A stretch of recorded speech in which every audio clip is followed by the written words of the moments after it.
세상에 떠도는 기묘한 괴담들. 첫 번째 이야기. 집세가 싼 집은 항상 귀신이 나온다는 이야기. 대학에 다닐 무렵 이야기다. 그 무렵 이런저런 일들이 좀 있어서 기분 전환도 할 겸 이사를 할 생각이었다. 학교 옆에 있는 부동산에 찾아가 대학 주변이 빠삭한 부동산 아줌마에게 조건에 맞는 집이 있는지 물어봤다. 그 조건이라면 서너 곳 정도 있어. 근데 이런 물건도 있어서. 그렇게 말하더니 서랍에서 봉투를 꺼내 그걸 뜯어서 나에게 건네줬다. 안에는 어느 집에 관한 설명이 있었다. 역에서 걸어서 2분. 대학까지는 걸어서 20분 거리다. 집세는 월 3만 원에 보증금이랑 사례금은 없다. 주차장도 따로 있는 집이지만 따로 사용료를 낼 필요도 없다. 지은 지는 꽤 오래된 집이지만 방도 넓고 가구로 서랍장도 딸려 있다. 화장실과 욕실도 따로 있고 부엌도 넓어서 냉장고랑 세탁기 놓을 자리가 있을 정도였다. 작지만 정원까지 딸린 건물 2개가 딱 붙어있는 형태의 집이었다. 하지만 아무리 봐도 이렇게 좋은 조건인데 저렇게 싼 집세로 나올 리가 없다.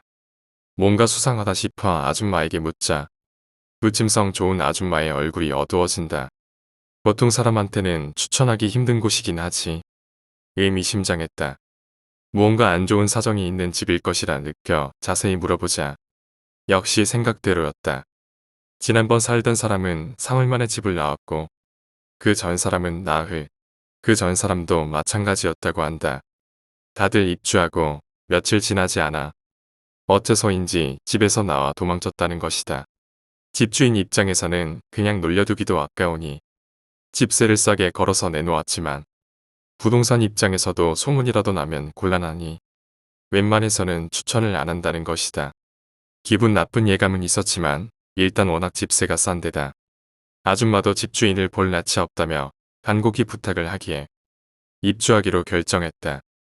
그 자리에서 서류 작업을 마치고 다음날 입주하기로 했다. 이미 이사 준비는 대충 끝나 있었기에 친구의 도움을 받아 반나절 만에 이사를 끝내고 저녁에는 집들이를 겸해 술판을 벌였다.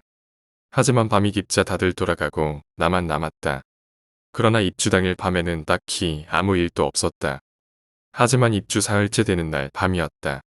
아직 기사가 오지 않아 인터넷 연결도 안 된 터라 조금 이른 시간이지만 잠자리에 들어 평소마냥 휴대폰을 만지작거리며 잠이 오기만을 기다리고 있었다. 시간은 새벽 2시를 지나고 있었던가. 빠드득하고 무언가가 벽을 긁는 것 같은 소리가 났다. 주변에서 뭘 하나 싶었지만 소리가 나는 건 옆집과 맞닿아 있지 않는 벽이었다. 그래서 나는 올 것이 왔구나 하는 심경으로 반쯤 체념하고 마음을 굳게 먹었다. 소리는 계속 이어져 발밑에서 시작해 점점 올라가 마침내 천장에서 소리가 들리기 시작했다. 천장까지 올라간 그것은 이제 쾅쾅거리며 지붕 위를 뛰어다니기 시작한다. 오디오 커튼이 쳐있는 창 너머로 무언가 떨어지는 것 같은 소리가 나더니 금세 멎었다. 겨우 한숨 돌린 나는 친구에게 연락이라도 해야겠다 싶었다. 하지만 또다시 빠드득 하는 소리가 창밖에서 들려온다. 보면 안 된다는 생각했지만 보고 싶다는 호기심도 들었다. 하지만 앞으로도 여기서 살 거라면 정체를 확인해둬야 한다는 생각에 나는 자리를 박차고 일어나 커튼을 열었다. 그러자 창밖에는 기묘하게 긴 손을 가진 긴 머리카락을 한 것이 가만히 손목을 바라보며 벽에 손을 대고 묵묵히 긁어대고 있었다. 나는 아무 말 없이 커튼을 치고 부엌에 가서 소금을 가지고 와서 창문 옆에 두고 졌다. 빠드득 하는 소리는 계속 들려왔다. 나는 다음날 부동산에 찾아가 아줌마에게 역시 귀신이 나오네요 라고 말했다. 역시 그렇구나 라고 아줌마는 기운 없이 말하더니 다른 집을 소개시켜 주겠다고 했다. 하지만 나는 거절했다. 아줌마는 5만 엔을 내게 건네주며 못 버티겠으면 나와 바로 다른 집을 소개시켜 줄게 라고 말했다. 그날 밤 역시 2시가 되자 또 빠드득 소리가 나고 천장을 뛰어다니는 소리가 들린 후 밤새도록 벽을 긁는 소리가 들려왔다. 하지만 나는 무시하고 잠을 잤다. 일주일 정도 지나자 그 소리는 들리지 않게 되었다. 하지만 그 이후로도 종종 한밤중에 자고 있으면 이상한 시선을 느껴 깨어나곤 한다. 그러면 언제나 방 안에 그 귀신이 쪼그려 앉아 나를 째려보고 있지만 나는 무시하고 그냥 잔다. 졸업한 후 직장을 근처에 얻었기에 나는 지금도 이 집에 살고 있다. 솔직히 내 입장에서는 무척 만족스러운 집이다. 두 번째 이야기, 고기. 나의 할아버지는 손녀인 내가 봐도 신사적인 분이었다. 그러나 할머니 말에 따르면 전쟁에 징병되어 다녀온 이후로 많이 바뀐 것이라고 했다. 술, 담배를 일치하지 않고 도박이나 여색도 밝히지 않고 채식주의로 식습관도 바꾸셨다. 지금 성격의 대부분은 전쟁터에서 돌아온 이후에 바뀐 것이라고 말씀하셨다. 신사적인 모습만 보아온 난 도저히 상상도 할 수 없지만 아마도 생활이 완전히 바뀔 정도의 지옥을 보고 왔던 탓이리라. 할아버지는 전후의 이름을 새겨놓은 위패 같은 것을 항상 집안에 불단에 놓고 열심히 기도를 올리곤 했다. 그런 점잖은 할아버지셨지만 80대 중반 무렵 치매 증상을 보이기 시작했다. 어느 이른 아침 큰 소리로 구령을 붙이며 상의를 벗은 채 집 주변을 달렸다. 아마도 그게 처음이었던 걸로 기억된다. 어떤 때에는 사이렌을 울리며 공습 경보, 대피 라고 하시며 집안을 떠들며 돌아다니기도 했고 가끔씩 밤에는 등화관자, 소등이라고 하시면서 집안의 불을 모조리 꺼버리기도 했다. 나중에 할머니에게 들은 이야기였는데 당시에 엄청 놀라셨다고 한다. 아무래도 그 증상들은 모두 일시적으로 전쟁 당시의 행동 같았다. 예전에 할아버지의 온화함을 아는 사람들에게는 모두 큰 쇼크였지만 그럼에도 집을 잃어버리거나 폭력을 휘두르거나 하지는 않은 것이 다행이었다. 다만 커버린 내가 어린 아들과 함께 저녁 식사를 친정에서 같이 했을 때의 이야기이다. 메뉴는 불고기였다. 할아버지는 언제나처럼 고기 요리는 쳐다보지도 않으셨다. 물론 그렇다고 해도 가족이 먹는 것에 대해 뭐라고 한 적도 없었다. 함께 식사는 하지만 고기에 손은 대지 않을 뿐이다. 그때였다. 너희들 공양은 올리고 먹고 있는 거냐. 갑작스런 큰 소리에 식탁의 시간은 순간 정지한 것만 같았다. 할아버지는 모두가 지켜보는 와중에 혼자 알아들을 수 없는 목소리로 투덜투덜 중얼거리며 냄비에서 한 조각의 고기를 집어들고 입에 넣으셨다. 그리고 힘없는 목소리로 이건 어디 고기냐? 라고 어머니에게 물었다. 잠시 후 어머니가 근처 정육점 이름을 말하자 그런 것을 묻는 게 아니야 하고 격앙된 목소리로 말했다. 머리가 피가 쏠렸는지 할아버지는 두세 번 가볍게 머리를 흔들더니 그대로 식탁에서 일어나셨다. 어머니가 따라갔지만 잠시 후 돌아왔다. 아무래도 언제나처럼 불단에 가서 기도를 올리시는 것 같았다. 그 후에 식탁은 아무도 말이 없었다. 어린 내 아들은 반울상이었고 반년 정도 후 할아버지는 입원을 하셨다. 결국 2년쯤 후에 돌아가셨지만 그 사이에도 몇 번인가 유사한 일이 있었던 것 같다. 당신은 치매 증상이라고 생각했지만 그때 이야기를 다시 되새겨보면 뭘 드셨길래 저러실까? 라는 생각이 자꾸 맴돈다. 전쟁 당시의 정신 상태에 놓인 할아버지. 식량이 극도로 부족했던 전쟁 중 공양을 올린 후에 먹는 고기. 그리고 위패로 가서 기도를 드리던 할아버지. 도대체 뭘 드셨습니까? 세 번째 이야기, 한밤중에 화장실. M이라는 남자가 체험한 이야기입니다. MC는 학교를 마치고 매일 밤 학원에 다니고 있었다.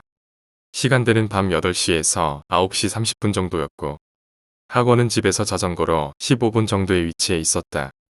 학원 앞에는 드넓은 숲으로 이루어진 공원이 있었는데 MC의 집에서 학원까지 이 공원을 지나가는 게 제일 빠른 길이었다. 그날 학원을 마치고 집으로 가는 길이었다.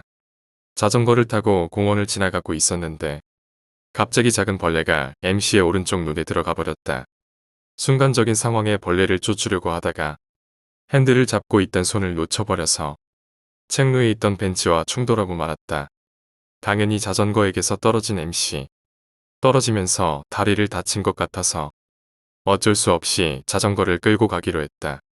몇 분 후 공중 화장실이 보이기 시작했고 MC는 공중 화장실을 향해 걸어갔다. 공중 화장실 앞에는 수도꼭지가 있었고 MC는 물이 필요했다. 떨어질 때는 어두워서 잘 보이지 않았지만 등불 아래에서 다리를 보면 생각했던 것보다 출혈이 심하고 피부가 벗겨져 안쪽에 속살이 보이고 있었다. MC는 수도꼭지에서 물을 틀어 상처가 난 부위에 물을 뿌려서 피와 먼지를 씻어냈다. 다시 자전거를 타고 돌아가려는데 갑자기 배가 아파서 공중 화장실 안으로 들어갔다. 화장실 안은 한쪽 벽에 매직 펜이나 볼펜으로 낙서가 심하게 되어 있던 상태라 많이 더러웠다. 다행히 비데로 된 서양식이었던 것이 유일한 희망이었다. 몇 분 후 볼일을 마친 MC가 화장지를 잡으려고 손을 내밀었을 때였다. 휴지가 없다. 휴지심만 남아있을 뿐 예비용 물티슈도 가방에 있었는데 그 가방도 자전거 바구니 안에 있었다. 저기요. 라고 사람이 있는지 불러본다. 하지만 아무도 오지 않는다. 어쩔 수 없이 비데의 버튼을 눌렀다. 비위생적적으로 보였기 때문에 쓰기 싫었지만 어쩔 수 없이 사용하기로 했다. 물이 나올 기미가 없었다. 비데의 노즐이 있는 부분을 들여다봤다.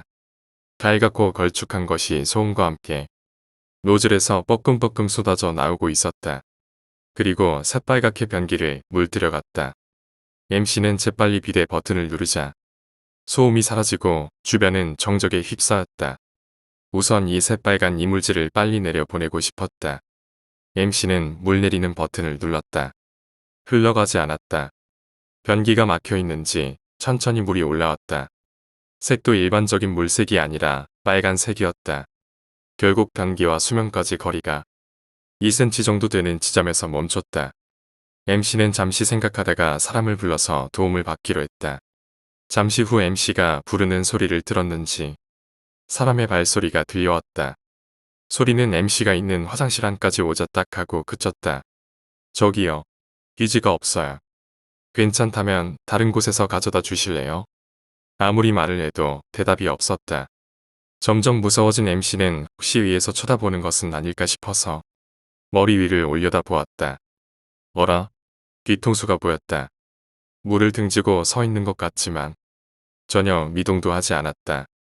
키가 정말 크다는 것밖에는 알 수 없었다.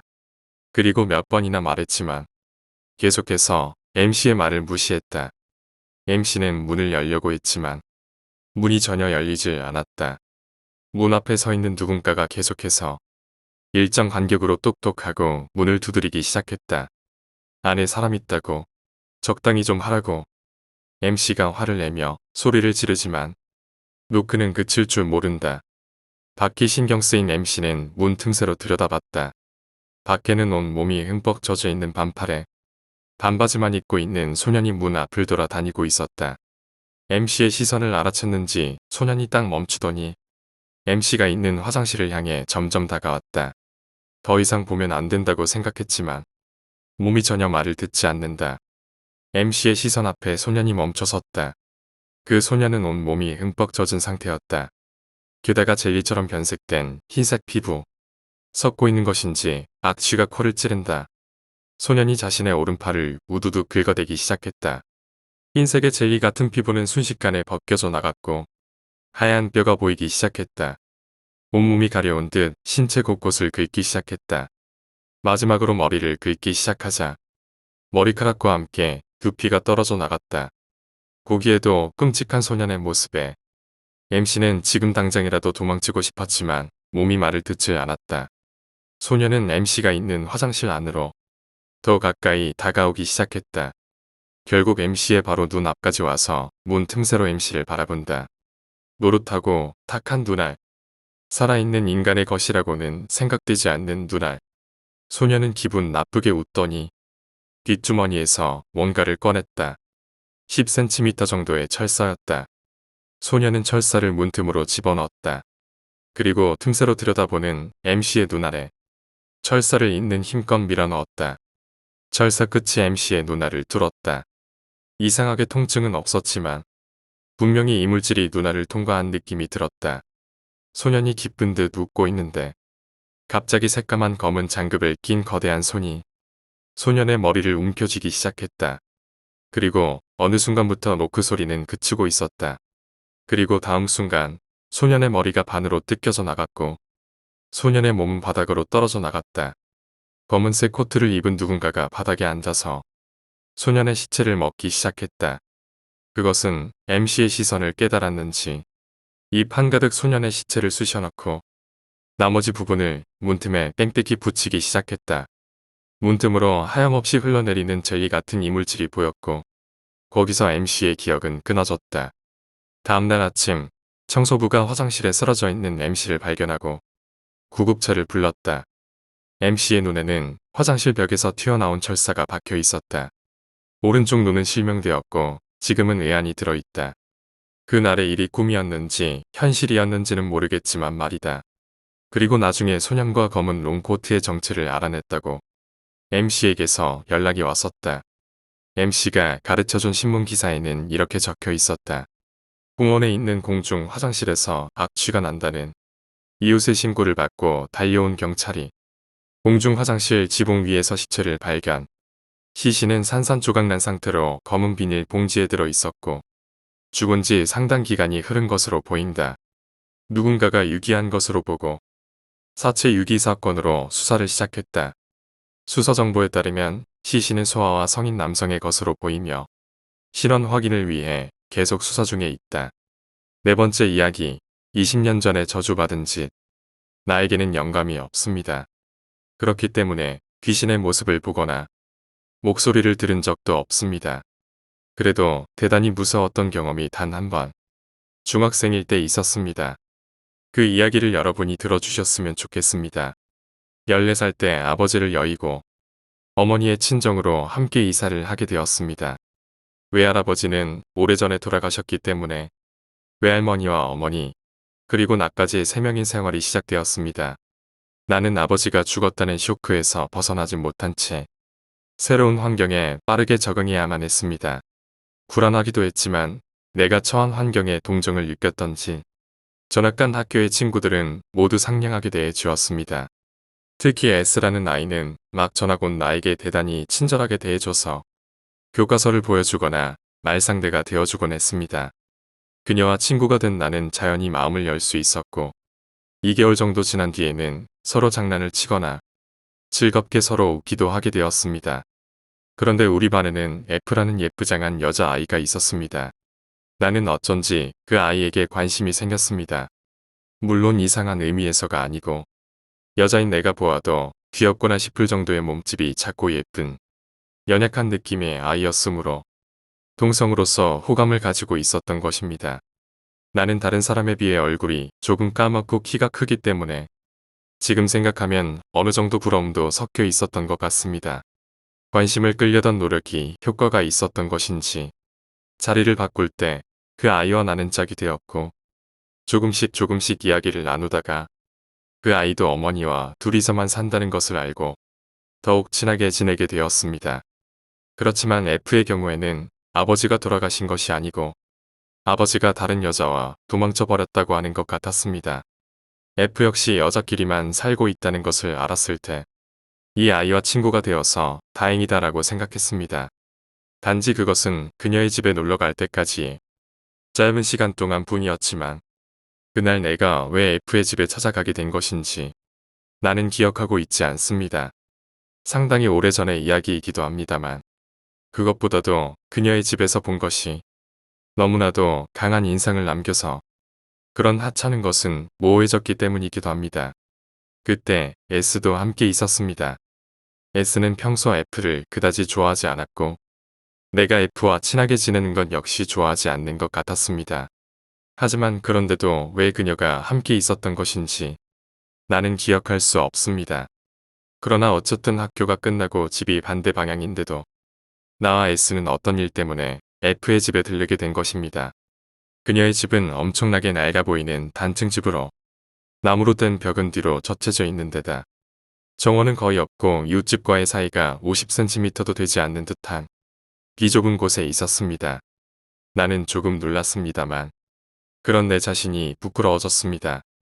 낡은 것이라면 우리 집도 만만치 않았고 아버지가 없기 때문에 생계가 어려울 것이라는데 생각이 미쳤기 때문입니다. F가 어머니를 부르자 조금 주름이 졌지만 안에서 상냥한 표정을 지은 예쁜 아주머니가 나와서 나와 S에게 무안해질 정도로 깊게 고개를 숙여 인사를 했습니다. 빨래를 하고 있었던 듯 손에는 수건이나 속옷을 든 채였습니다. 마실 것을 가지고 올게요라고 상당히 즐겁게 말해왔는데 집에 놀러오는 딸의 친구가 적기 때문일 거라고 나는 생각했습니다. 실제로 F는 내게 집에 다른 사람은 잘 오게 하지 않아라고 말하기도 했습니다. 만약 F의 방이 여자아이답지 않더라도 놀라지 않기로 나는 마음 먹었습니다. 그런 사소한 것으로 우월감을 가지고 싶지 않았기 때문입니다. 그러나 그녀의 방문이 열렸을 때 눈에 들어온 것은 예상치도 못한 것이었습니다. F가 예쁜 아이라는 것은 이야기했었습니다만 역시 그런 아이답게 방에도 신경을 쓰고 있었습니다. 밝은 색의 커튼이 쳐져 있고 책상 위에 봉제 인형이 앉혀져 있는 예상 이상으로 예쁜 여자아이다운 방이었습니다. 단 한 곳을 제외하고는 말이죠. 방구석에 서서 이쪽을 보고 있었던 마네킹. 그것은 틀림없이 남자 마네킹이었습니다. 그 모습이 지금도 잊혀지지 않습니다. 양손을 구부리고 앉아 이쪽을 지그시 응시하고 있는 것 같았습니다. 마네킹은 별다를 것이 없이 깨끗한 얼굴을 하고 있었지만 그 때문에 오히려 그 시선이 더욱 생기가 없는 텅 빈 것처럼 느껴졌습니다. 마네킹은 새빨간 트레이닝복을 입고 모자를 쓰고 있었습니다. 정확하지는 않지만 아까 봤던 아주머니가 쓰고 있었던 것과 비슷해 보였습니다. S와 나는 아연실색해서 F를 쳐다보았지만 그녀는 의외할 것도 없다는 듯 마네킹에게 다가가 모자의 각도를 조금 만져 조절했습니다. 그 손짓을 보고 있자니 나는 소름이 끼쳤습니다. 멋있지 않니? 라고 F가 말했습니다만 어쩐지 억양이 느껴지지 않는 어조였습니다. 그다지 기쁘지 않은 듯한 말투가 더욱 오싹하게 느껴졌습니다. 쟁반에 케이크와 홍차를 싣고 아주머니가 들어오자 방 안의 공기가 조금 바뀌었습니다. 나와 마찬가지로 압도되어 있었던 것인지 S가 바로 손을 뻗쳐 접시를 테이블 위에 늘어놓았습니다. 나도 도우려고 손을 내밀었는데 접시가 모두 4개 있었습니다. 아주머니도 함께 먹는 것일까라고 생각해서 문득 손이 멈추었습니다. 그때 아주머니가 케이크와 홍차 접시를 들고 생글생글 웃으면서 F의 책상 위에 그것을 올려놓았습니다. 그곳은 마네킹의 바로 옆이었습니다. 터무니없는 곳에 들어왔다고 나는 생각했습니다. 옷 안에서는 식은땀이 계속 흘러내려 멈추지 않았습니다. F는 가만히 마네킹의 옆에 두어진 홍차를 응시하고 있었습니다. 이쪽에서는 그녀의 머리카락만이 보일 뿐이었습니다. 그러나 갑작스레 그녀는 우리 쪽을 향하고 아무 일도 없었던 듯 포크로 케이크를 찌르고 설탕 항아리를 우리에게 내밀었습니다. 나는 상당히 마네킹의 존재에 대해 의문이 생겼습니다. 그녀들은 저것을 인간 취급하는 것 같았습니다. 케이크를 접대한다거나 옷을 입히는 등 사람과 같은 취급이었습니다. 그러나 F도 아주머니도 마네킹에게 말을 걸지는 않았습니다. 그녀들은 과연 저것을 무엇이라고 생각하고 있는 것일까요? 마네킹으로 취급하고 있는 것이 아닌 것만은 확실합니다. 그러나 완전히 사람이라고 생각하고 있다면 사람처럼 부르고 우리에게 설명을 했을 것입니다. 하지만 그들은 그렇게도 하지 않았습니다. 그 어느 쪽도 아닌 어중간한 느낌이 나에게는 더욱 불안하게 다가왔습니다. 내가 마네킹에 대해 물어보면 과연 F는 어떻게 대답할까? 어떤 답변을 들어도 나는 두려움에 소리쳐버릴 것 같은 예감이 들었습니다. 어떻게 생각해도 보통이 아니었습니다. 무엇인가 화제를 돌리고 싶었습니다. 방 한 구석에는 3장이 놓여 있었습니다. 마네킹 이외에는 무엇이라도 좋았습니다. 평소 같은 학교에서 함께 지내던 F의 모습을 볼 수 있다면 안심할 수 있을 것 같은 생각이 들었습니다. 이제 나가고 싶었습니다. 돌아가고 싶다. 여기는 위험하다. 오래 있으면 이상해져 버린다. 그때 화장실 좀 써도 될까? 라며 S가 일어섰습니다. 복도 저쪽 바깥으로 나가서 바로야. 라고 F가 대답하자 S는 허둥지둥 나가버렸습니다. 그때 솔직히 나는 그 아이를 저주했습니다. 나는 고개를 숙이고 있었습니다. 이미 무엇을 이야기한다고 해도 F와 이야기가 이루어지지 않을 것이라는 확신이 있었습니다. 돌아오는 발소리가 들려올 때까지 매우 오랜 시간이 흐른 것 같이 생각되었지만 실제로는 단지 몇 분에 불과했을 것입니다. S는 방에 들어와 우리 이제 돌아가자 라고 내게 말했습니다. S는 얼굴이 새파랗게 질려 있었습니다. 그리고 어째서인지 F를 향해서 결코 눈을 돌리려 하지 않았습니다. 그래, 그럼 잘 가. 라고 F가 말했습니다. 너무나도 감정이 결여된 목소리에 졸도할 것만 같았습니다. S가 나의 손을 확 잡아당겨 밖으로 데리고 나갔습니다. 나는 그때까지도 아직 형식적이더라도 아주머니에게 인사를 드려야겠다고 생각하고 있었습니다. 얼굴을 맞들 용기는 없어서 안쪽으로 말을 걸기로 했습니다. F의 방 저편에 미닫이 문이 20cm 정도 벌어져 있었습니다. 미안합니다. 실례합니다. 갑자기 목소리가 흘러나왔습니다. 그리고 우리는 바로 손을 뻗어 힘껏 문을 닫아버렸습니다. 그리고 우리들은 도망치듯 F의 집에서 멀어졌습니다.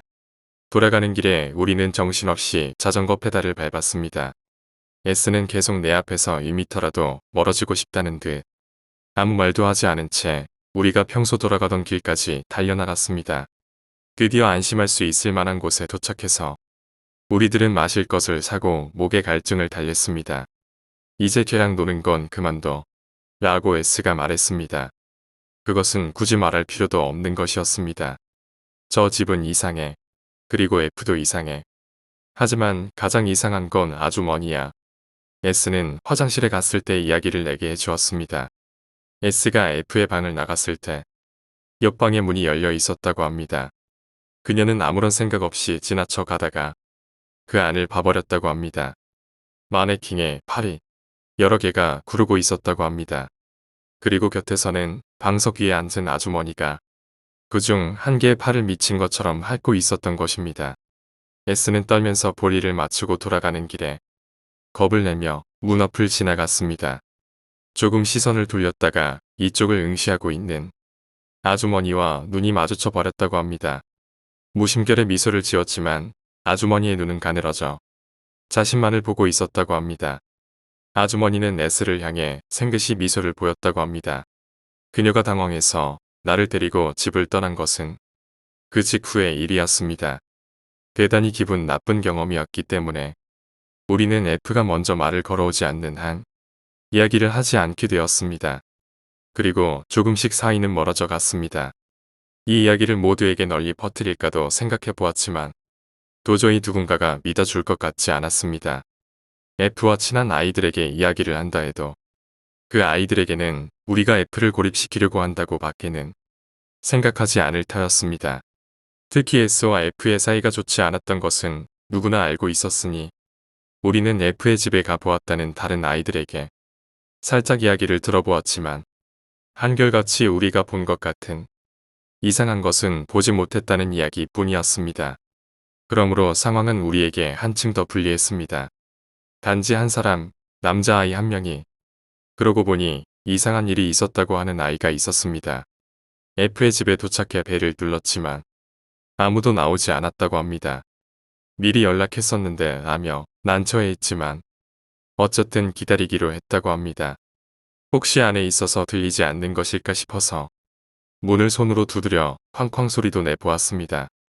그래도 반응이 없어 그 아이는 안으로 들어가 봤다고 합니다. 방문이 열려 있어 안의 모습이 보였다고 합니다. 유카타를 입은 남자의 등이 보였습니다. 등을 보인 채 책상 다리를 하고 있었습니다. 소리는 들리지 않지만 아마 TV라도 보고 있는 것 같습니다. 푸른 빛이 비치고 때때로 깜빡이고 있습니다.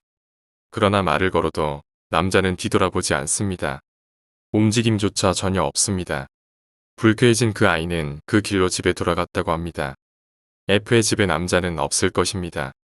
가령 친척이나 아주머니의 아는 사람이었다 하더라도 TV를 보며 등을 돌린 채 가만히 무엇을 하고 있었던 것일까요? 혹시 그것이 마네킹은 아닐까라고 나는 생각했습니다. 그 집에는 도대체 몇 개의 마네킹이 있는 걸까요? 나는 여기서 생각하는 것을 그만두었습니다. 그로부터 20년이 흘렀기 때문에 지금은 나도 조금은 냉정하게 그 사건을 되돌아볼 수 있습니다. 나는 때때로 다른 사람들에게 이야기를 하곤 합니다. 도대체 그것이 무엇이었는지는 지금도 전혀 모르겠습니다. 만일 F가 그것을 숨기고 있었던 것이라면 사이가 좋은 나에게라면 몰라도 S에게까지 보여준 이유를 알 수 없습니다. 어떻게 생각해도 납득할 만한 대답이 나오지 않는 것입니다. 이것이 내가 겪은 일의 전부입니다. 5번째 이야기. 동굴. 나와 A는 인적이 뜸한 산을 찾아 등산 중이었는데 초행길에 너무 무리를 했는지 길을 잃고 말았다.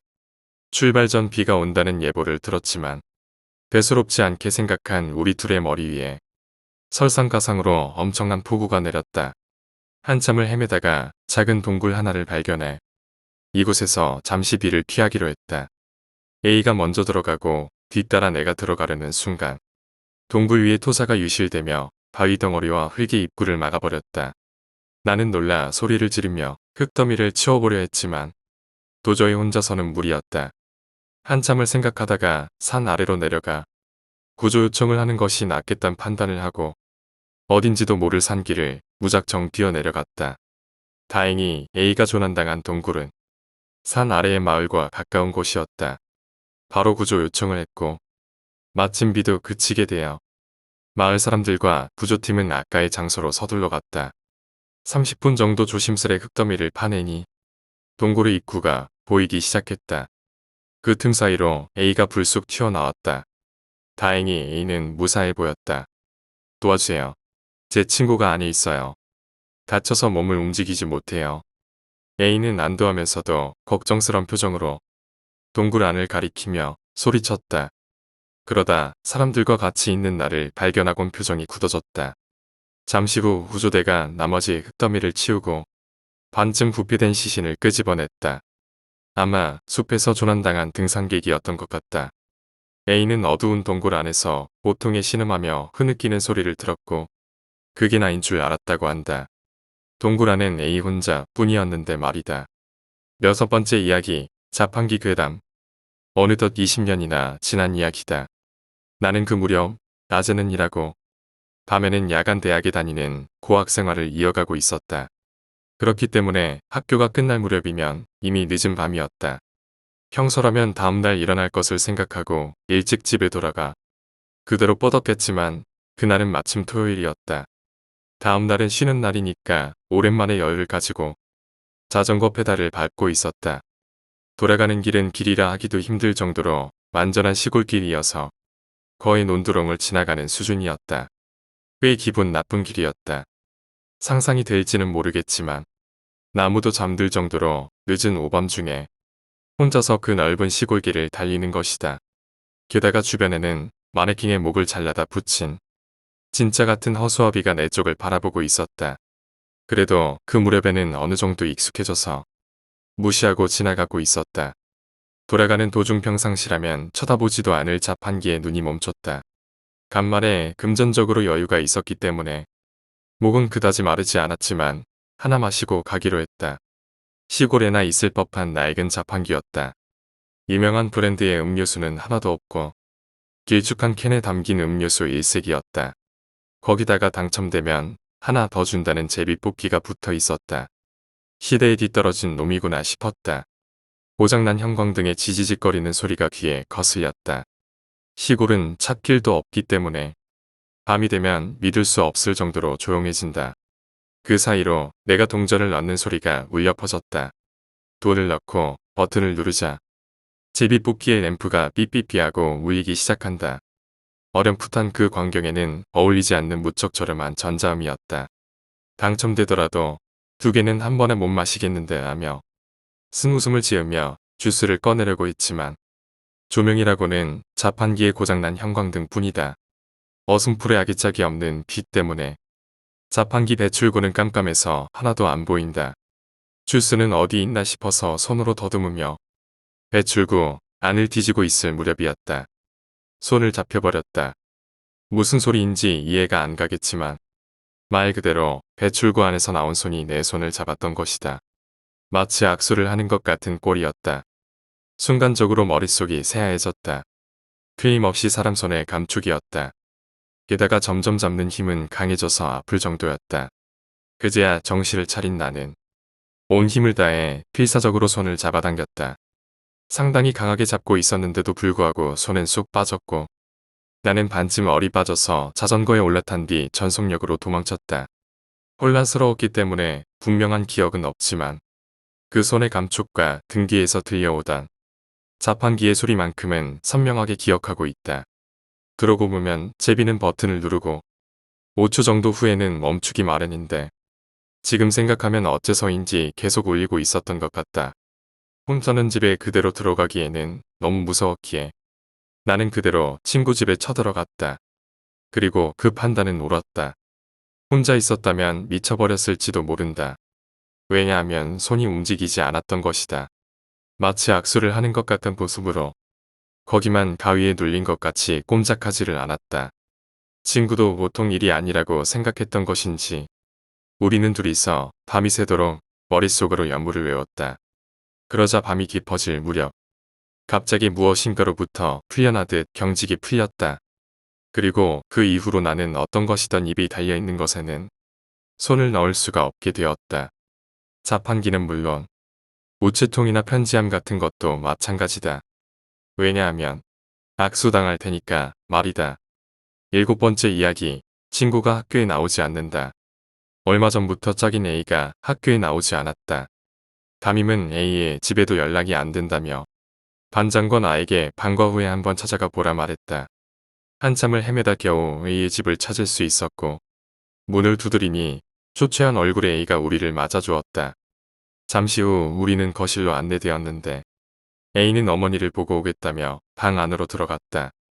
그런데 다른 방에서 A의 아버지로 보이는 중년의 남성이 나오더니 다짜고짜 우리에게 달려드는 것이 아닌가. 너희 누구고 여길 어떻게 들어왔냐며. 달려드는 남성의 표정은 공포 그 자체였다. 나와 반장은 설명할 틈도 없이 집 밖으로 혼비백산 도망쳐 나왔다. A에게 인사조차 못한 것은 물론이다. 다음날 등교해보니 교실은 난리가 났다. 오늘 뉴스에 난 소식으로 A의 아버지가 자신의 부인과 A를 살해하고 며칠 뒤인 어제 저녁 자신도 목을 매 자살했다는 것이다. 나와 반장은 그 후 사건의 참고인으로 경찰 조사를 받았는데 둘 다 그날 A를 만났었다는 이야기는 끝내할 수 없었다. 4번째 이야기. 기괴한 교통사고. 늦은 밤 한적한 도로를 달리고 있었다. 길 옆에 있는 낮은 언덕 아래로 환한 불빛이 보였는데 가까이 가보니 승용차 한 대가 불에 타고 있었다. 아마 졸음운전 따위로 교통사고가 난 듯했다. A는 황급히 차를 세우고 사고가 난 곳으로 달려갔다. 불에 타는 차 앞에서 피투성이의 남자가 양손에 어린 여자아이 둘을 안고 비틀거리며 걸어오고 있었다. 괜찮으세요? 라고 A가 묻자 남자는 힘겹게 입을 열었다. 저는 괜찮습니다. 그보다 차가 불에 타 위험하니 저 위로 아이들을 좀 옮겨주세요. A는 고개를 끄덕이며 아이들을 안아들고 일단 자신의 차에 눕혔다. 아마 사고의 충격으로 기절한 것 같았다. 신고를 하고 구급차를 기다리는 동안 남자는 어느새 아이들의 옆에 앉아 가만히 아이들을 바라보고 있었다. 이윽고 소방차와 구급차가 도착했고 A는 구급요원에게 차 안의 부상자를 봐줄 것을 요청했는데 구급요원을 데리고 간 차 안에는 방금 전까지 아이들 곁을 지키던 남자가 보이지 않았다. 그 남자는 잠시 후 불이 꺼진 차 안에서 발견되었다.